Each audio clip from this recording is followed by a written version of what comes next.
Can I see them? Parents are oftentimes concerned about bringing their child to a funeral because they're concerned about what they're going to see.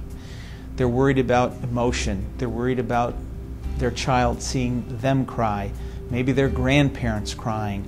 They're also worried that maybe the child's going to see something that they don't want them to see, including the person that just died.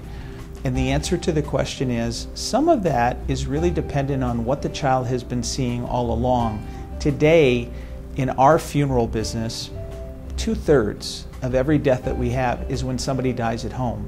And when somebody dies at home, unlike when I was growing up and my grandfather died when I was 9 years old, I couldn't visit him in the hospital. Today we have an organization called hospice.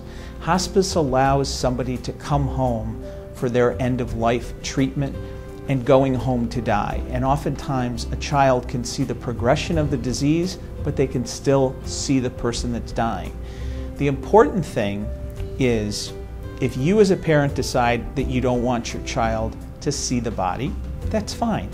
Most of the time what kids see, partially because of television, partially because of the internet, what they see is oftentimes far worse than what they will imagine.